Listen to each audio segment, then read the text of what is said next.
Good morning, everybody. Welcome to The Sweat, presented by DraftKings. I am Emerson Lotzia. Just 3 more sleeps until the 2022 Puppy Bowl.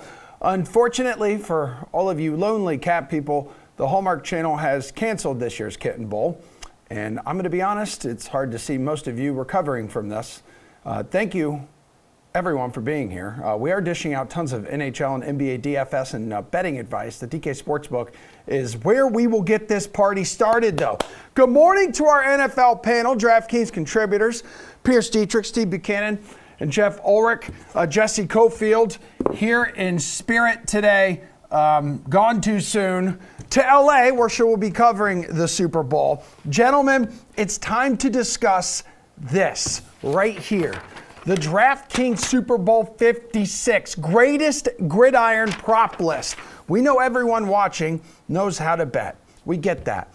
But we've also made it easy for all of you who know how to bet to bring the DK Sportsbook to your Super Bowl party. Yes, even for all of your lame, lost friends who bring kale chips to your shindig and don't have the Sportsbook app downloaded on their phone, you got to hit up DK Nation and look for the DraftKings printable Super Bowl prop list. It's the greatest gridiron prop list. Nothing is greater than the greatest. Print it out, hand it out so everyone can play along.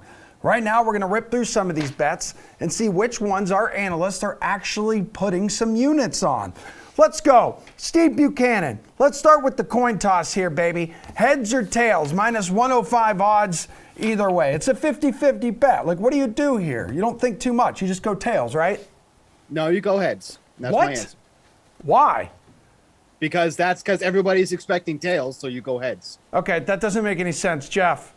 It's terrible logic by him. We all know, what's the saying? Tails never fails. Until today. This one's easy. Like, just move on to the next question. I mean, come on, let's go. Okay, well, we have one more to ask. We have Pierce. Pierce, you want to go ahead and just be smart, prove to everyone you're an intellectual and say tails? Yeah, let me give you some useful information. Tails, and print these things off at work. Don't burn your paper at home or your ink. I love that. That's stealing. That's called stealing, Pierce.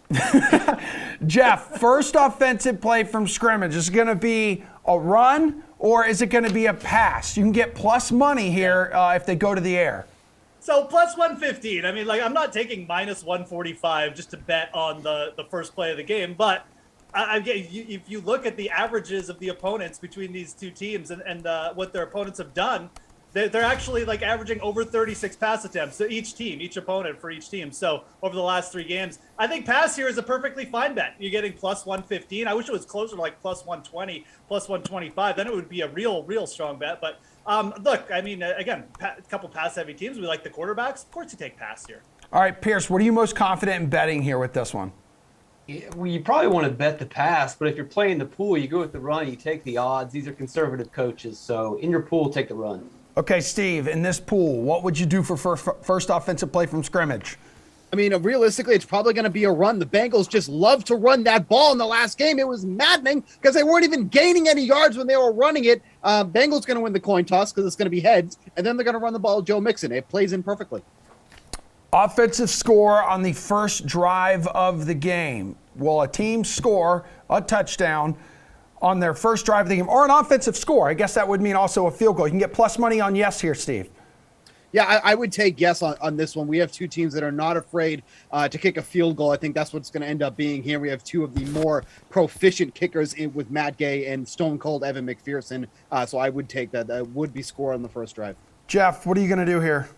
Yeah, this one actually leads into the field goal questions we'll get to later. But yes is actually, like, I really actually like this one at plus 150. These are odds I can really get behind. Steve mentioned not only do we have like teams that are willing to take field goals, but you have field stretchers in Cooper Kupp and Jamar Chase. You know, we could get into like a 3rd down and 15 situation, get a 30-yard play, and all of a sudden the team's in field goal position. So lots of things can work out in your favor here. Take the yes, plus 150. Pierce, I believe you weren't on the show yesterday, but Julian Edlow was. If my memory serves me correct, he thinks both teams are going to punt on their first drives of the game. Yeah, I'm going to give a no on this. I don't know if they're both going to punt, but from a strategy perspective with your pools, everyone wants to see scoring, so everyone is more likely going to go with yes. So a way to differentiate from other people is to say no on this and be the Debbie Downer. All right, which side's calling the first time out, though, Pierce? Let's go with the Rams. All right, Rams are the heavy favorite here, minus 125. Let's go, Steve. Yeah, to be honest, the Rams have actually called the first time out 70% of their games. So I will go with the numbers here, and I will take the Rams. All right, cool. Jeff, what do you want? Yeah, this is an easy one, man. I mean, who loves to call useless timeouts more in the NFL right now than Sean McVay?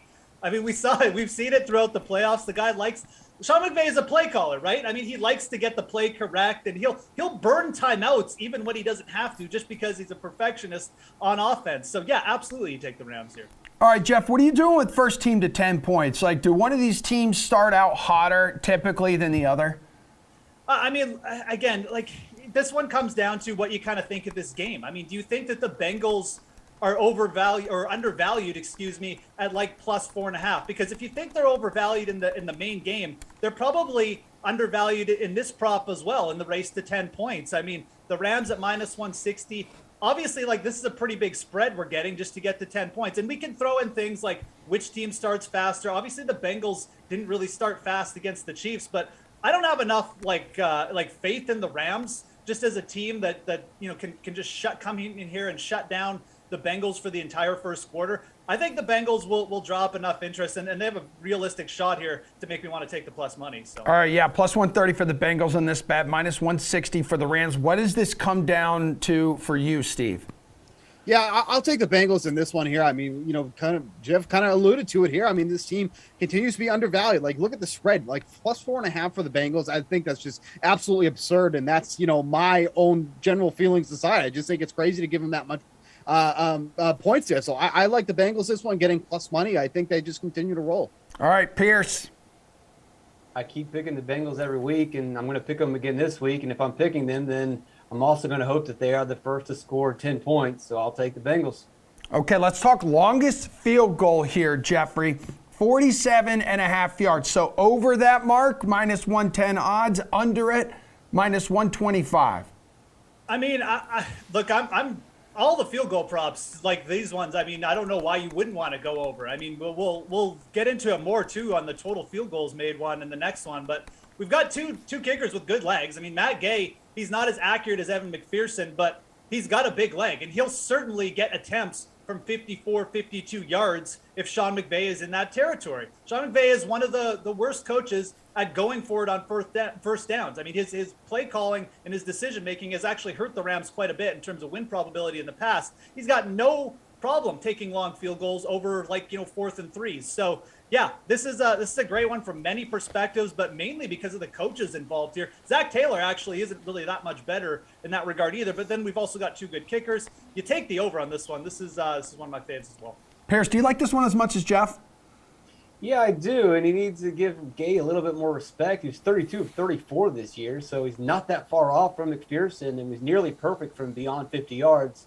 Two great kickers. I'm not betting against these guys. I'll take the over. Okay, Steven.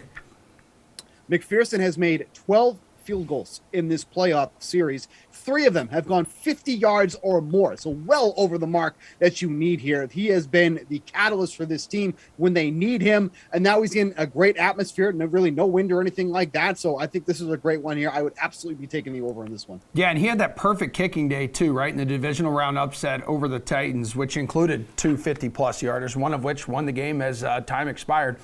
Total field goals made. It seems like you guys are all kind of feeling the kicking game. So 3.5 is the mark here. You want to go over or under, Steve? Over is where you get plus money. Yeah, taking the over on this one too as well. Like we already mentioned, Evan Mcpherson has had 4 field goal attempts in each playoff game this season. He alone could hit the over in this one. And then we know that, Jeff said it many times before too, the Rams have no issue kicking field goals. They're just going to take the points. They are the reversed Ravens. That's basically what it comes down to. So I would absolutely be taking the over 3.5 in this scenario. Jeff, you're going in the same direction, it sounds like. Yeah, I mean, look, the Bengals have averaged 4 field goal attempts over the last 3 games. The Rams have averaged 3 field goal attempts. And it's historical with Sean McVay. We have a big sample size on this. You go back to when he's been in the league. The Rams, like when they get in that kind of dead zone in the, just between like the 30 and 40 yard line, they have the lowest rate of going for it, a bottom 3 rate of going for it in the NFL under McVay. They take a ton of field goals in that area, and that's going to help push this one to the over. And again, we've already gone over the efficiency of both these kickers. Yeah, you take the over 3.5 for sure. Okay, Pierce, clean sweep here of over? Yeah, let's take the over. And how awesome would it be if this game was nothing but field goals? So let's root for the over. Sounds awful. All right, Pierce, is there going to be a safety in this game? I'm looking at it here. Either team to get a safety. Yes, plus 800. No, minus 1,600. So heavy favorite there on the no. Yeah, hard pass. That's going to be a no. If you try yes on this, you're probably going to lose your pool.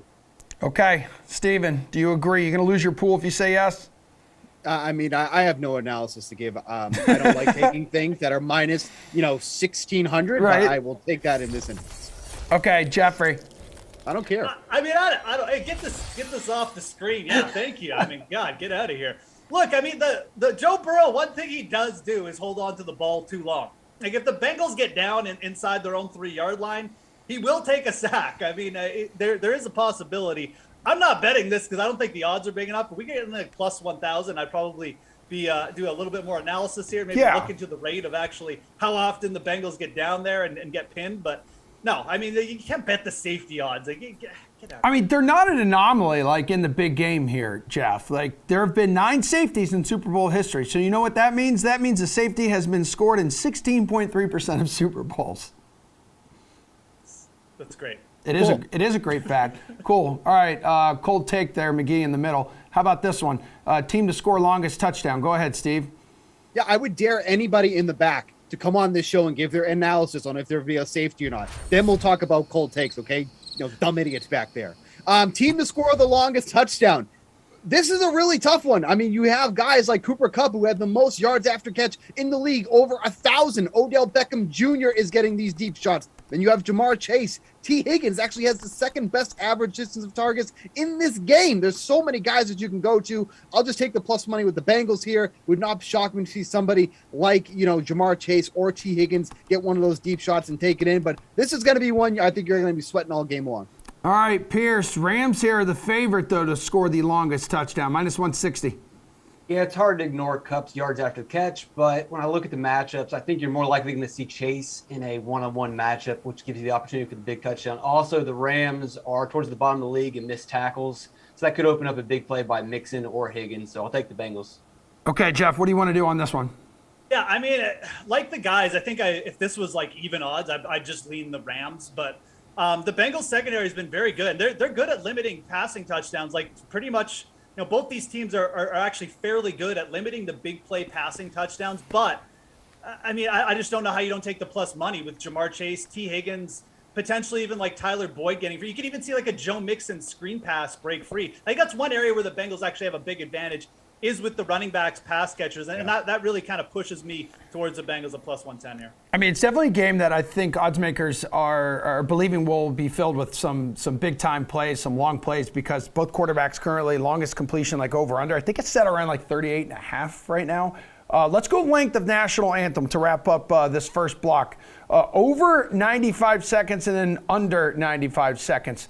Steve, do you have any information about this? How would you bet this? Here's what you do. You flip a coin as well. So, if it's heads, you take the under. If it's tails, you take the over. I like heads, so I'm going to take the under. You take that information and do something with it. That is an incredible strategy. Jeff, do you have something as mind-boggling as that? So the average length of the national anthem from 1991 to 2020 was around 1 minute and 55 seconds. So we're being asked just for 95 seconds here. Look, I've been watching Mickey Guyton videos. I hope that's how you pronounce her name all morning. I think she's got a bit of a slower rhythm. I think she probably is going to milk this like many anthem singers in the past. I think you have to take the over here. Again, I'm not actually sure what the odds were on this or what lines we're getting, but I'm going to go over 95 seconds. I mean, if I was in that opportunity, I'd be stretching this out to like 3 minutes. I'd probably do like 2 national anthems. So. What a diva. Yeah, Pierce, how do you feel about betting the national anthem here, dude? Which direction are you going in? Congratulations if you had the over on Jeff's analysis of the national anthem. You definitely went over there. I'm going to take the under. That's all I need to say. Okay. I mean, last year it went over by like 18 seconds. I mean, it actually kind of flip-flops like quite a bit. Like starting last year goes over, then under, over, under, under, over. So who knows? As Steve mentioned, it's a coin flip. He's just going with the wrong decision there and going with heads, unlike the brave men on this network who go with tails. Guys, we're gonna do more. Fits. We're gonna do more props coming up. Steve, we're gonna let you go because you've done such a tremendous job. Alan Soslowski would join us for that final NFL block. But we will talk some NHL coming up right after this. We'll help you get your lineup set. Thanks a lot. Very nice.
Seven games on this NHL slate tonight, and we have three dudes here to talk about it, play a fun little game of price check. We got RotoWire's Paul Bruno and AJ Schultz here, along with NHL.com's Fantasy on Ice podcast host, Pete Jensen. Good to see you guys. So I need your favorite DFS plays in the following price ranges here.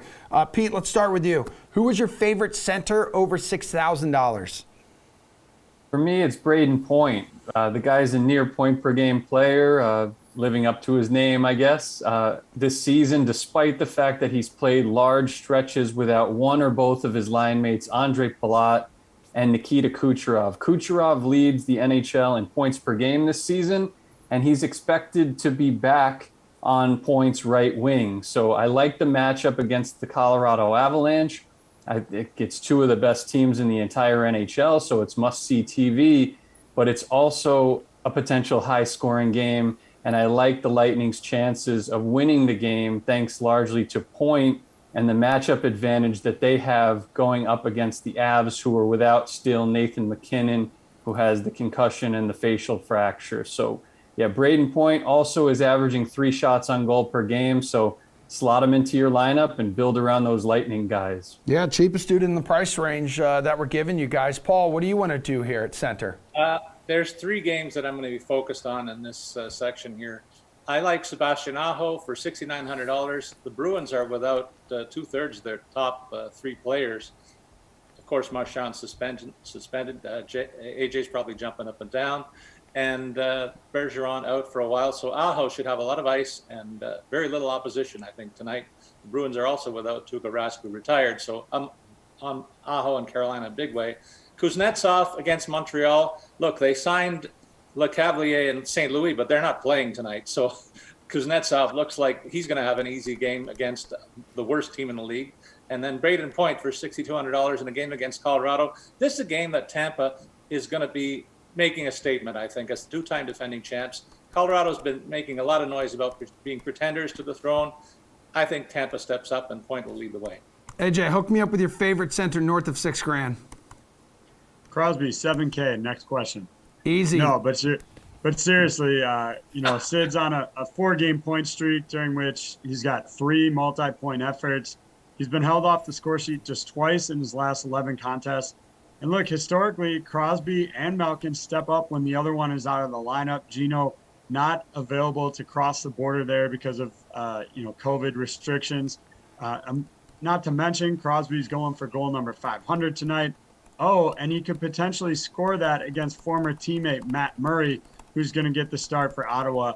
I think everything sets up well here for Sid to have a real big game. Why didn't he fight Brad Marchand the other day? Because he's smarter than that. You got a guy in concussion, with a concussion history. Yep. I would have been pissed if he had fought Brad Marchand. Yeah. They're buddies anyway. They're good buddies. Yeah. Yeah. You probably didn't like what he did to your goalie, did you, AJ? No, not a fan. But 6-game suspension. And hey, look, Emerson, you get a preview of the future, man. This is Boston in the couple years, no Bergeron, no Marchand, Rask. Enjoy it for all it's worth. That's right. Yeah, Rask retiring yesterday, and much like another Boston sports legend before him, forgot to thank Patriots fans in his farewell message. How about a wing north of $6,000, AJ? Well, as Paul mentioned, with Carolina's a really in-play team tonight with 2/3 of that top line being out. And really what I think this actually does is it stretches the depth more. I'm not totally concerned about Boston's top line. You still got Pastrnak, you got Hall. Like, there's pieces there, but suddenly the second line is a little suspect at best. So Carolina's second line is led by Andrei Svechnikov, who comes in at 7,100. Again, 7 multi-point games in his last 14 appearances here for a combined 8 goals and 9 helpers. If there's a knock on his game right now, it's a lack of recent power play production, but he's still getting those minutes with the number 1 unit, and those points will come eventually. So I think really Carolina's second line is the better one to target in this matchup. All right, Pasta would be the most expensive guy in the wing department, Pete. Do you like him? $8,300? I like him, but I like Mitch Marner more. I know he's going up against the Calgary Flames, who just had a nice shutout win with Jacob Markstrom, but they'll be on the second of a back-to-back, and nobody's hotter goal-scoring-wise in the NHL than Mitch Marner. 8 straight games with at least a goal. That's the longest streak in the NHL this season. He's back with his buddy Austin Matthews, who it sounds like will be okay after leaving the previous game a little early, so that's good news. Of course, keep an eye on that just in case. But yeah, 19 points and 35 shots on goal in his past 10 games for Mitch Marner. So ride the hot hand against the Flames, who will be on short rest. All right, someone got a hot hand in your eyes, Paul. You want to ride in the wing department? Well, first of all, isn't it obvious when Pete has to say about the Leafs and I don't? That's got to bug you, AJ, doesn't it?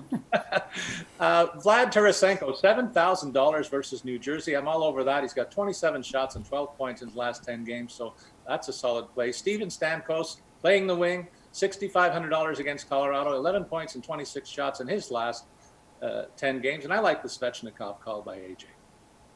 Paul, how about defenseman? Give me one who's going to cost you at least $5,000. I'll give you 3.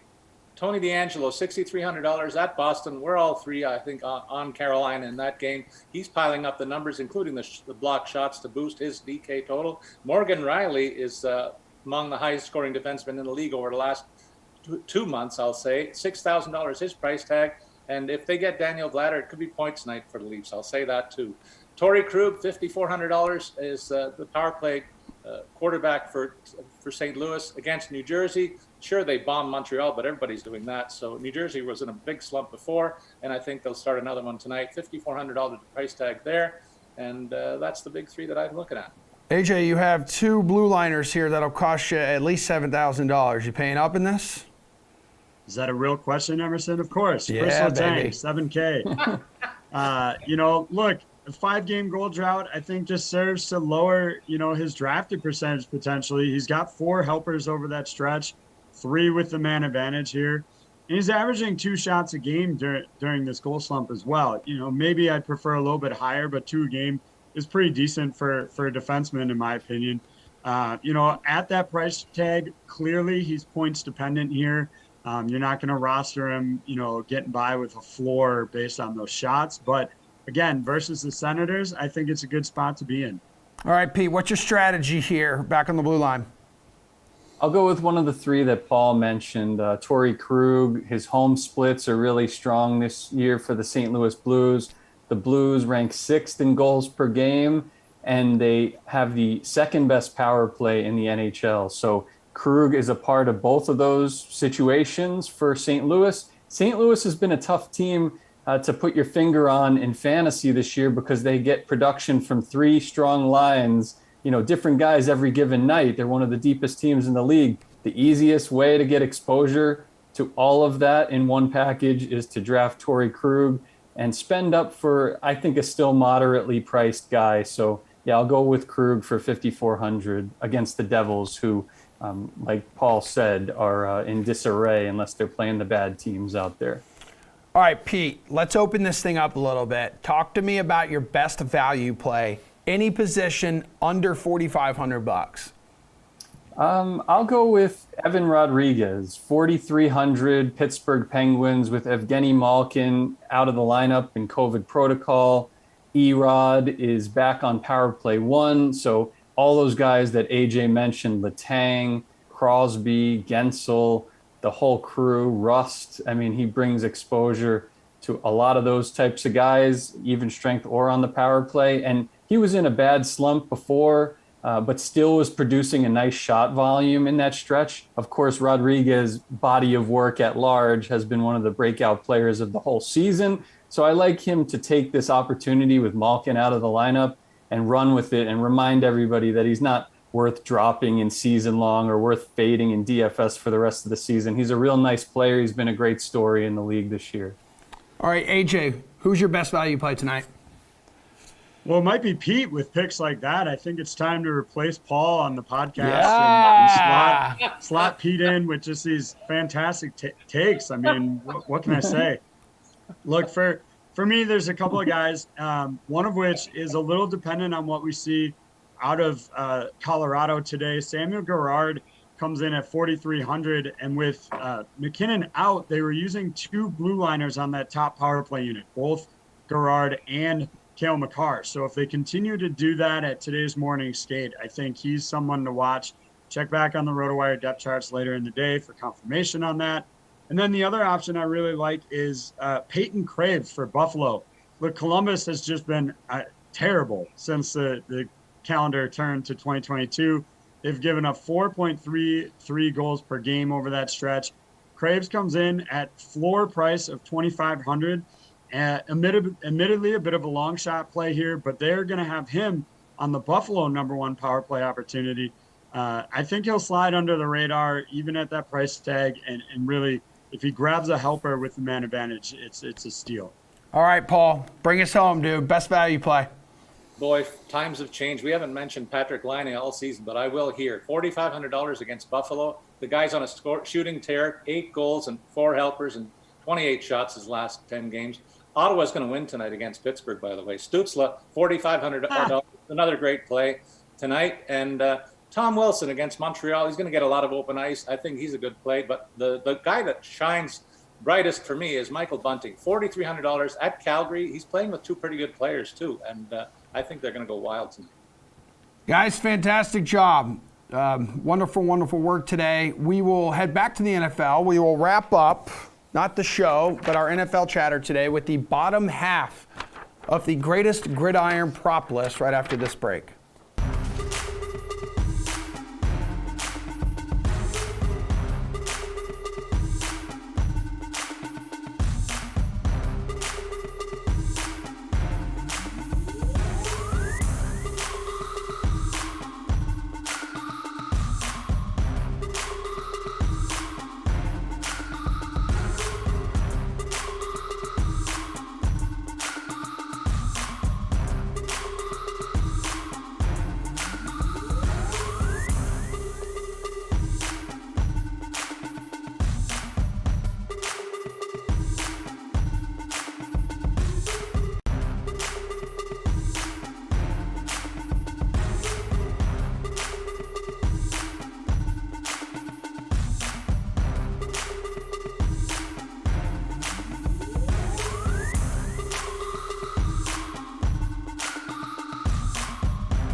All right, our NFL panel is back with us now. We have DraftKings contributor Jeff Ulrich, Pierce Dietrich, RotoWire's Alan Seslowski sliding in there for Steve Buchanan. So we're talking Super Bowl 56 prop bets. This is part 2, kind of a review of the DK Nation printable prop bet list for your Super Bowl parties. Again, print this thing out, bring it to your parties.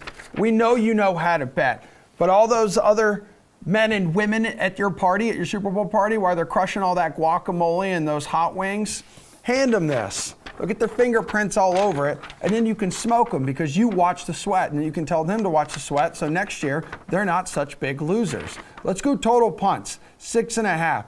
Over, minus 145 odds. Under, plus 110. Where are you going, Jeff? Man, this one is tight. I actually debated this one a little bit. Both these teams averaging 3.3 punts per game. I am going to lean under here. I just feel like there is going to be enough like sort of loosey-goosiness on the defenses where we're just not going to see that many punts. Realistically, these two teams, I know we got McVay. He's a conservative head coach. We just finished talking about how much he likes to take the field goals. But we also have like two pretty good quarterbacks and two good passing games. And I think that's going to keep the punts to a minimum here. So the fact we're getting plus odds, again, you know, the averages say this line is about correct. Just take the plus money and go under. Alan. Yeah, I'm going to agree here. I prefer the under with the odds. Both of these coaches are pretty aggressive at times, and the Bengals will take those long field goal shots in plus territory before they opt to punt. I'm projecting the total punts to be at 6, right under the number. Okay, cool. Pierce, where are you going? You think it's going to be punt heavy? Take the over just because everybody filling out this pool doesn't want to see a bunch of punts. So naturally, everyone is going to be on the underside. So take the over to separate from the field. All right, Pierce, total players to throw a pass, 2.5 here, plus money on the over. So are we thinking besides the quarterback's going to be a little trickeration on Sunday? I'm going to take the under because that trickeration, even if the play works, I just don't see it. I just don't see it happening. And then the other thing is it's kind of macabre to root for a quarterback to get injured. So I'm not going to do that. Okay, sounds good. Jeff, we're going to have some Philly special magic on Sunday? Is that the next Stephen King novel? You know, like, oh, the quarterback is injured. So, anyways, that was a bad joke. Yeah, I'm taking the over, man. I like this one. Odell Beckham is throwing a pass in this game. There's no doubt in my mind. You're going to see Odell Beckham on a trick play, and you get some kind of double reverse, and McVay's going to have him chuck it down the field and trying to hit Cooper Kupp for a touchdown. I don't care if it works because all we need is Odell Beckham to attempt the pass. Yep. And then Burrow, Stafford takes care of the rest. In fact, we're getting plus 155 here. Of course you take the over. Yep, we're talking just total players to throw a pass. 2.5 here, Alan. I mean, I still can't believe Cleveland let go its best quarterback this season. Ooh, too soon. We've seen sharp coaches like McVay and Zach Taylor pull out the trick plays before, and Super Bowl seems to be the stage for this type of stuff. Wasn't Cam Akers a high school quarterback? Maybe he throws one. Pierce, either team to miss a field goal or extra point. We talked about it at the top of this show, how it seems like everyone here is so confident in both of these kickers and their ability to make short, long field goals and be very accurate. But either team to miss a field goal or extra point. What do you think? Yes is where you could get good money, plus money. Yeah, I'm going to say no. I mean, these teams are definitely due to miss one, but as I said earlier, I'm not going to bet against these kickers. They've just been too hot. Okay, Alan, are you going to bet against these kickers? I mean, both teams will attempt the long field goals if they need to. Everyone's new favorite kicker, Evan Mcpherson, is my number one kicker heading into next year. But trusting a rookie in the big game to shank a long one is plus odds. Seems like a solid play to me. All right, Jeffrey, how confident are you in these guys? Sounded pretty confident earlier. Yeah, I'm pretty confident. But at the same time, like if we have coaches who like to attempt field goals, it just means more opportunities for misses, right? So, Alan alluded to it. Like, I think we're going to see some multiple attempts from over 45 yards, and that just leads to more opportunities to hit the yes here. I'll lean yes. This one isn't. I mean, I'm not really feeling strong about it. I mean, look, it's a kicker prop, so yeah. I don't really know what else to say, but I'll say yes. Okay, because earlier, I mean, you were really preaching and praising and pushing the kicker props. Well, I was pushing it, but again, like you could go yes on the miss a kick, on the miss a field goal or extra point, and still take the yes on the over 3.5 field goals because, again, we've got teams who are averaging combined 7 field goal attempts, over their last 3 games. So I think you're going to see a lot of attempted kicks here, and you're getting plus money to take both. So, I mean, in a way, it's kind of a nice hedge bet if you combine them together as well. I'll stick to my guns. Okay, cool. So, Alan, when we're talking total touchdowns, 5.5 here, I don't know. If you're someone who's feeling like the under, what do you do in this situation? I mean, this correlates to my under punts bet. I think that much has been made of the Rams' defense as being an elite defense, but Burrow will still make enough big plays to get in the end zone quite a few times. We know the Rams will grind the clock, but end up scoring some touchdowns. You may have to sweat this one out, but you could tell yourself a story where you win this one in the final drive. I have it at 6 total touchdowns in this game. Jeff, what do you have it at? I'm going to go under on this one. Again, we've talked ad nauseum. I didn't think I'd ever talk about kickers this much in like a 1-hour segment show, but we've done it. We've hit the roof here. And if we like the kickers this much, and I'm saying, there might be 8 field goal attempts. Well, there's probably not going to be 6 touchdowns to go with those 8 field goal attempts. I think the under here is actually the play on the total touchdowns. Again, I'll bring it up again. McVay does not like to be aggressive when he gets in the other team's field of play. He likes to take the field goals, go under on the total touchdowns. Pierce, you going under on the total touchdowns? Yeah, let's go under. Your friends and family that are pounding the red solo cups and the steel cylinders, they want action, they want touchdowns. So if you want to differentiate from them, root for the low-scoring, low-touchdown game. All right, here we go, guys. We're going to kick it up a notch here. We're going to get a little beefy. Offensive lineman to score a touchdown. How we feeling, Jeff? Not great. Not Not good. great, Bob. Not great, Bob. There's too many good players in this game for the coaches start rolling out offensive linemen on the goal line. No, it's not happening this year. Okay, all right, but Pierce, don't both teams kind of have some banged up tight ends? I don't know, maybe if you get into a goal line situation, you throw an extra offensive lineman down there? No. If you pick yes, you might as well just go ahead and throw your sheet in the trash. Alan, are you throwing your sheets in the trash? No, I am not. I bet this one, actually. I said yes. This is Andrew Whitler's. It's the end of his career. He's 40 years old. He's playing against his former team. Come down narrative street with me. Bet this one. Oh, baby, I love it. All right, so now let's go shortest touchdown. Over, under, 1.5 yards, Alan. It's difficult to get the ball inside the 2-yard line in any game. This is more of a 50-50. I give it for the prop to hit. Might as well take the better payoff. Over 1.5 yards is good. All right, Pierce. I'm going to take the over. This sounds like there's way too much math involved in this question, so I'll just go over. All right, love it. Jeff, do you have a simple mind like that? We'll do a round of overs. The Rams aren't really a good rushing team either, and they do have a high rate of pass in the red zone anyways. So, I mean, there's a lot of scenarios where we see a couple long touchdowns, and the touchdowns all come from kind of like 10 yards out. So take the over. Guys, will there be an octopus in this game? So that's a player to score a touchdown, then get and receive or run for the ensuing 2-point conversion, so accounting for all 8 points. Jeff, how do you feel about this? There's been 6 players who have done this season. I feel strangely ignorant because I never knew that the octopus was a thing in football or that this was a play that had the moniker named of octopus. I'm shook. I don't even know what to say. I'm going to bet against it. But again, maybe listen to the other guys in this one because I'm still recovering from this shocking news. Okay, Pierce, there have only been 169 recorded instances of octopi in NFL history.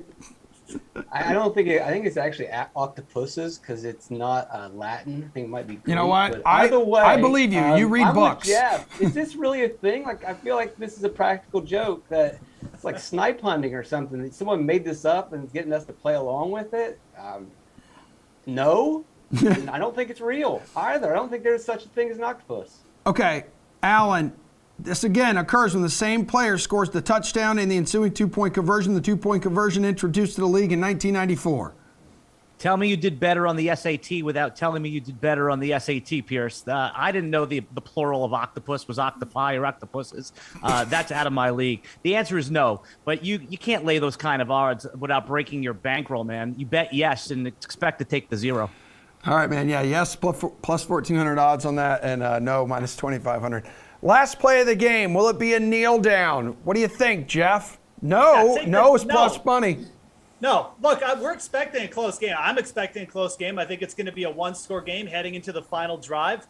And yeah, there's scenarios where the Rams, get a turnover, then they have to kneel. But I think with how close the spread is and just with how the playoffs have gone this year in general, you probably see the game come down to like the final drive, the final kind of hit at the score, getting a winning score again. So I'm expecting a close game. And if you're doing that, I think the no here is pretty attractive at plus 160. Pierce, how attractive is no? I will take the yes because you get the blowouts covered, and even in a close game, if the winning team has the ball, you're also covered there. So kneel down it is. Oh, I like that. Alan.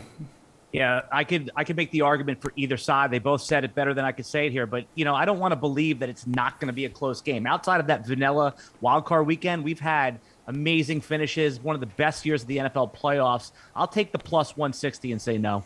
All right, what's the position of the dude who wins Super Bowl MVP? We all know this is a quarterback award, which is why quarterback is a heavy favorite at minus 300. They've won this award 7 of the last 10 Super Bowls. There has been a linebacker involved, a wide receiver in there as well. Wide receiver plus 250, running back plus 900. I mean, anyone who's feeling those guys on the defensive line for the Rams, plus 1,000, Jeff?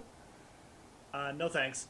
I do think that the quarterbacks are I think Matthew Stafford is overvalued in this category. So I think that with this prop, with the position props, you're also getting the quarterbacks just slightly overvalued. I like Joe Burrow, but I don't necessarily like betting on Matthew Stafford because Cooper Kupp has just been realistically, he's been their best player. And betting the wide receiver category covers, 3 other guys in Higgins and Chase who could also, and Beckham, who could also realistically win this award. So I think if you're betting per category, I don't know why you would bet per category. I think you should just bet on the single players. But if you're in a pool, like Pierce has been alluding to, take the wide receiver position. Okay, Pierce, thoughts on maybe taking linebacker here? Von Miller on the Rams has done it before. Yeah, no, I'm not going to go that far. And he got helped by the referees a little bit in that game. But anyway, that's another story. Running back is the way to go. You get better odds there. Also, you're going to differentiate from people in your pool. If you play quarterback and wide receiver, it's going to be pretty popular. Go with running back. The Rams are one of the bottom teams when it comes to missed tackles. Could open up some big plays for Mixon. Big plays mean MVP. How does Aaron Donald sound to you, Alan? Someone besides quarterback. I thought about it, but the obvious here is maybe if it's not going to be a quarterback, can it be Cooper Kupp? I mean, when Jerry Rice won it, he had about 11 catches, 200 plus yards. I could see Cooper Kupp doing that, and Matthew Stafford all year long has not been the key to Cooper Kupp's success. He's probably not going to win the MVP in the regular season. Let's give it to him if the Rams win in the postseason in the Super Bowl. I don't have him in front of me, but I can't imagine, kicker, you can probably get some pretty good value on that as well since there's so many kicker lovers here on this segment. Let's wrap it up with this. Let's go color of the Gatorade bath, yellow, orange, or other. Pierce, what flavor are you feeling? Orange for a Bengals Super Bowl. I guess they drink orange Kool-Aid or Gatorade. That's what I would do. Orange. Man, I haven't had Kool-Aid in forever. Jeff, talking Gatorade bath here. At the end. What a weak analysis by Pierce. First of all, you fade clear water. We haven't had clear and water hit for like 20 years. Look, this one is simple. The Bengals aren't going to do orange because that's their color. Yellow and blue are out for the Rams. You know where you go? You go all the way to the bottom.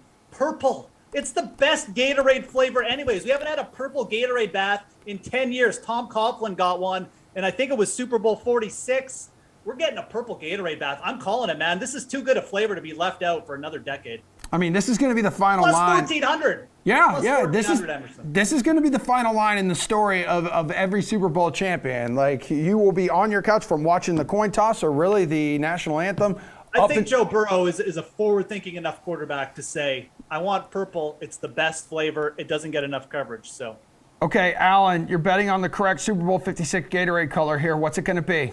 Everyone should crack into their 401k, and after closely studying the Gatorade DVOA of the last decade, the sharp action is on the field. Fade the colors. All right, last year's Gatorade results, we had a big win for Underdog Blue. So, hey, Jeff's right here. Like, if that's any indication, like, the dogs are alive and well when it comes to that Gatorade bath at the end of the Super Bowl.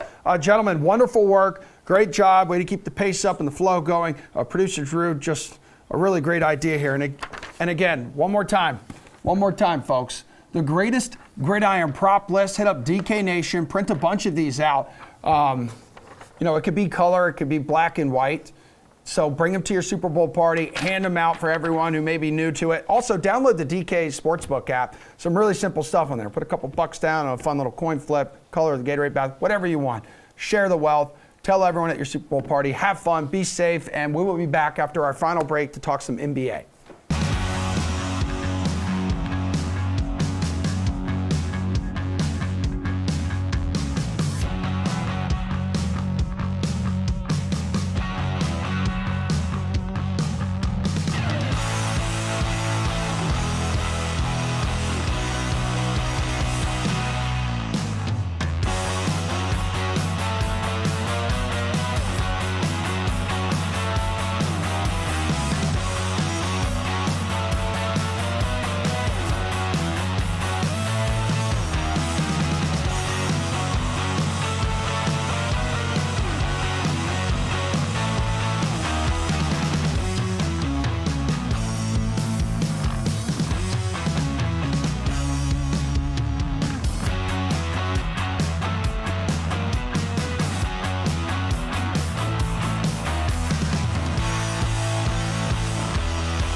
Woj bomb season. Yeah, what do we got, guys? 3 o'clock today, right, is the trade deadline around the NBA. We have our NBA panel here, DraftKings contributors Matt Meiselman, Gary and Thorne, RotoWire's Nick Whalen.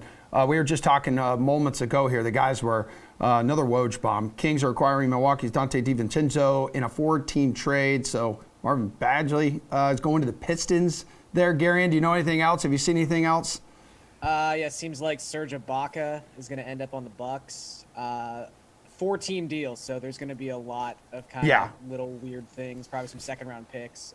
Who knows? But yeah, it's getting started. Yeah, it is, and it's important for everyone to make sure you're following DK Nation on Twitter because they tweet out the most up-to-date updates, and today is one of those days, especially before you start placing like your bets or building a DFS lineup. Like, you need to know what's happening on deadline day around the NBA. Garrard Bear, so your favorite player prop here is a 7-game slate, and again, we have to be smart with like where we're putting our money on this day. Yeah, I mean, it's kind of funny to say this literal seconds after Milwaukee was involved in a 4-team trade, but when you were kind of looking at this slate, I felt like the game that would be least impacted by the trade deadline was going to be Bucks and Suns because, yeah, DiVincenzo might be on the move, and he is on the move apparently. But realistically, like, the top 6-7 players on each of these rosters is not going to change heading into tonight's game. So I think it's okay to kind of start analyzing the props in this one. And I think I just want a big part of the over for Giannis's point total. It's set at 29.5.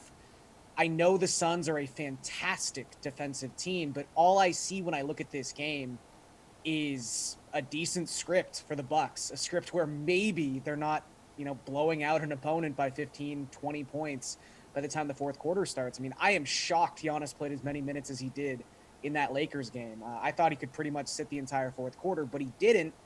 And when Giannis plays at least 34 minutes in a game, the last 6 times that's happened, he's averaged over 33.5 points per game. He's hit this over in 5 of those 6 games, and I just don't see a scenario where this game isn't tight going into the fourth quarter. So I look at Giannis, I look at what he's been able to do recently in terms of scoring the basketball, and it seems pretty far-fetched to me that he wouldn't reach this number if this is a competitive game.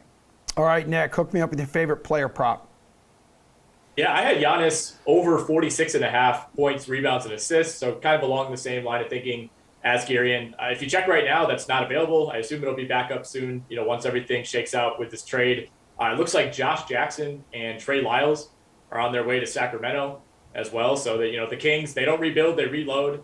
Another blockbuster for Sacramento. If you want to look outside of that Milwaukee game, I like John Morant over 1.5 threes. You can get that at plus money, plus 140 at the DraftKings Sportsbook.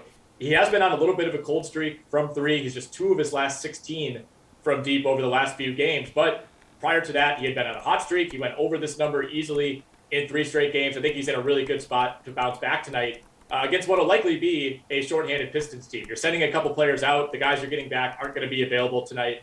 So really good spot for John Memphis. Okay, Maddie. This has been a fun last 15 seconds for me. I'm just watching Garian's face react to the Raptors trade with Goran Dragic finally getting moved to the Spurs. Yeah, I don't think Get out of here. I don't think Matt Young, baby. I spoiled it for you. Yeah, I don't think this move is going to impact player props too much. The game I'm looking at hasn't been affected yet, but we do have to keep an eye on the Knicks. I like an over for points too with Evan Fournier at 15.5. It's a little bit contingent on Knicks injury news. So we have Mitchell Robinson, Nerlens Noel, Quentin Grimes, all questionable. RJ Barrett's out. I think this could be a game that goes small, especially if the Knicks centers are out, because then the Warriors don't really need to play Kevon Looney as much. And it seems like Fournier is not being priced up quite enough for Barrett's absence. I think his usage goes up there too. But if you take Grimes out of the rotation, which is the other key here, then Fournier's minutes become a little more secure also. And part of the problem with Fournier sometimes is he can just not play that great, and the Knicks will go with the hot hand approach and use some of their younger players. Removing Grimes removes one more potential way that Fournier doesn't see the court at the end of the game, so I'm pretty interested in that. Either way, though, I do like 15.5 points on the over. I just like it a lot more if Grimes isn't playing. Yeah, thoughts and prayers for you, Gary, and for Dragic. I know that's probably going to be pretty emotional for you. It's tough to part with such a cherished member of your roster, but I'll get over it. I'll find a way. Yeah, I know you will. You'll overcome the adversity. Maddie, what's your favorite team total to go over? So I'm trying to figure out if some of these moves that have happened in the last 45 seconds have really impacted what I'm thinking here. Not a ton, actually. The team I'm going to go with is the Pelicans at 106.5. They have some new players that are playing today, and we do have to make sure that CJ McCollum is going to be active. But the Pelicans recently have been playing Jackson Hayes at the 4, playing some bigger lineups. I think they probably go away from that at this point. They can start Devontae Graham, they can start CJ McCollum, and they can start Brandon Ingram at 1 through 3. They're not going to take Herbert Jones out of the starting lineup. He's been too good defensively for them. So I think we see the Pelicans move to more of a traditional lineup, not this lineup with 2 centers in it, essentially. And the game against the Heat, I think, should be a little more high scoring than people are expecting. So more so on the Pelican side, where I think their offense does get a pretty big boost with McCollum. But I think their defense is going to take a hit too, and overall this game could just be a little more up-tempo than we're expecting. So I'm leaning there. I don't feel amazing about any of these today, especially with all the moving parts, but I do like the over for New Orleans. Yeah, Nick, I realize there are a lot of moving parts here, but is there a game you're looking at, a total that you're like, okay, that's going over? Yeah, I've been looking at the same one. Honestly, that same game. You know, Miami, if you want to look at their implied team total over 106.5, based on that 4.5 point spread, they lead the league in over percentage. They go over in almost 62% of their games this season. You get Tyler Hero back. This is the first time, it's really a rarity for Miami, despite leading the Eastern Conference, to have everybody healthy. You know, Kyle Lowry missed a bunch of time. Butler, Hero, all these guys have been in and out. Bam missed a couple months. So they'll finally have essentially their full roster outside of Markieff Morris. So I think they'll be in a really good spot. And even though the Pelicans, you know, yes, they'll get CJ McCollum in uniform tonight, they definitely got better in the immediate future with McCollum. You know, could be a little bit scrambled integrating a player like that on the fly. And I think, you know, one of the underreported parts of that trade is they definitely got worse on defense. You know, swapping out a guy like Josh Hart for CJ McCollum. I mean, Devontae Graham and CJ McCollum is a bottom 3 defensive backcourt in the league. And especially, you know, McCollum having like no time to prepare for this game. I think it should be a high scoring one. I think it should be a fairly easy win for Miami. Garrion, favorite team total to go over? Yeah, I'm looking at the Memphis Grizzlies. It's a high total, 118.5, but they've been fantastic offensively their last 5 games. They're scoring over 121 points per 100 possessions. They're operating at the 5th fastest pace in the NBA across that span of time. And I think the key thing with Memphis, especially on a slate like tonight's, and, you know, with Detroit missing 2 or 3 rotation players, it appears, and we're only still, you know, 4.5 hours away, or excuse me, 3.5 hours away from this deadline. Memphis's depth is just really important here. Like, maybe Ja Morant only plays 27 minutes tonight against the Pistons. Maybe the fourth quarter gets a little out of hand, but I trust Memphis's 6th, 7th, 8th, 9th, and 10th players going up against whatever's left of this Pistons bench. Like, I still think there's such a massive advantage there that it's not like Memphis is going to stop scoring points when Ja Morant and JJJ decide they can sit for the rest of the night. So I just think Memphis is going to score a ton of points in this game. Guys, got about a minute and a half to go in the show. Let's just bring it home here with favorite team to cover. Matt. Yeah, I'm going with the Knicks, and I actually don't care a ton about Mitchell Robinson and Nerlens Noel for this. I just think the Warriors are really overrated right now. Like we saw last night's game, they got blown out by Utah. And to me, the Knicks are not hurt that much by RJ Barrett being out. I think Fournier and Burks and Kemba Walker are at least as good as Barrett, maybe even better. So I actually think the Knicks and Warriors are pretty close teams right now because no Draymond Green, Otto Porter's not playing. This line's 9 points. I think it should be closer to 5 or 6. I really do think the Warriors are very inflated here. Garrion, which team covers tonight? I'm going to go with the Raptors. They're 8-1 ATS. Their last 9 games on the second night of a back-to-back. They're 22-6 ATS in their last 28 games overall. Pretty decent chance, like Eric Gordon is traded at some point today, and Houston's an even weaker version of themselves than they are right now. So I'll just take the Raptors. All right, Nick, bring us home. Yeah, I'm with Matt on the Knicks. The Warriors are 9-1 straight up in their last 10, but they have not been all that great of a team in that span. They got smacked around by Utah in their last game. I think they beat the Knicks, but I think that 9-point spread is a little much. And I also like the Clippers to cover at Dallas. 6.5, a little bit too high for me. Gentlemen, thank you so much. Again, everyone follow DK Nation on Twitter. Follow all of those guys on Twitter for the latest breaking news. 3 o'clock trade deadline today, so you need to know what's happening before you build those lineups and place those bets on the DK Sportsbook. I know Kaufman's going to have much more tonight on the slate at 5 o'clock over on YouTube. Yes, Twitter and Twitch with Reed T. Fowler. And again, Thank you so much, Jesse Cofield. We will honor your memory here throughout the weekend. She has not crossed the Rainbow Bridge. She's just in LA for the Super Bowl, covering the Super Bowl for us. Thank you so much, and we'll see you later. Emerson's my favorite.